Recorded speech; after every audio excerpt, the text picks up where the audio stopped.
एक बार एक राजा के दरबार में बहुत चतुर और बुद्धिमान मंत्री हुआ करते थे।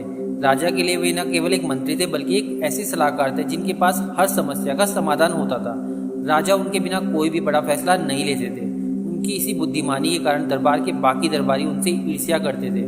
तो राजा एक बार बोलते हैं मंत्री जी से, आप तो बहुत बुद्धिमान हैं, लेकिन मुझे लगता है कि आपका बेटा बहुत ही मूर्ख है, उसे तो दुनियादारी की कोई समझ ही नहीं है।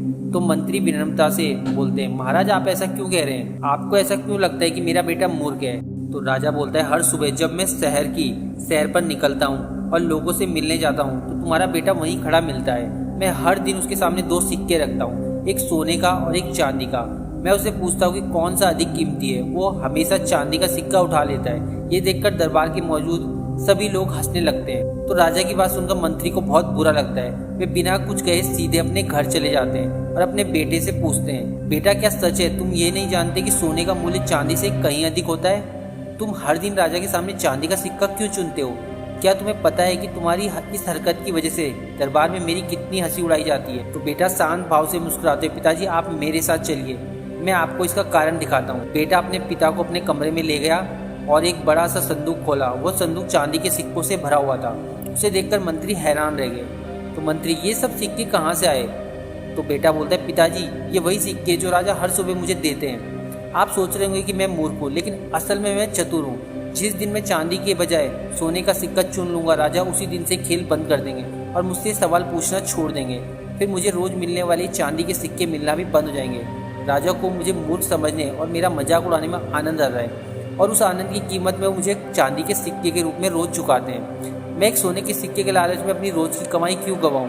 ये सुनकर मंत्री को अपने बेटे पर बहुत गर्व हुआ। उन्हें समझ आ गया कि लोग जिसे मूर्ख समझते हैं उसके पास भी अपनी एक अनोखी बुद्धिमानी होती है जिसे केवल एक समझदार व्यक्ति ही परख सकता है। अब जब भी कोई व्यक्ति उनके बेटे को मूर्ख कहता तो मंत्री सिर्फ मुस्कुराकर रह जाते। तो दोस्तों, आपने गौर किया होगा कुछ लोग थोड़ा सा काम करते हैं और उनका दिखावा बहुत ज़्यादा करते हैं, जबकि कुछ लोग महान काम चुपचाप करते हैं बिना किसी दिखावे के।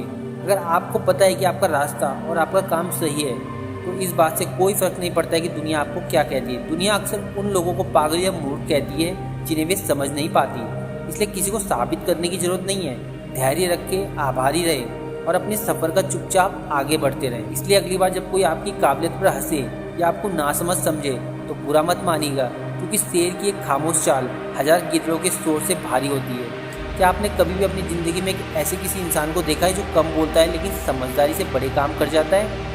तो हमें कमेंट करके ज़रूर बताएं। और हाँ, अगर आपको एक कहानी की दिल को छू गई है तो वीडियो को लाइक करें। ऐसे ही बेहतरीन वीडियोस के लिए चैनल को सब्सक्राइब करें और इस वीडियो को अपने दोस्तों के साथ शेयर करना ना भूलें। मिलते हैं अगली कहानी में, तब तक अपना ख्याल रखें, धैर्य रखें और चुपचाप आगे बढ़ते रहें।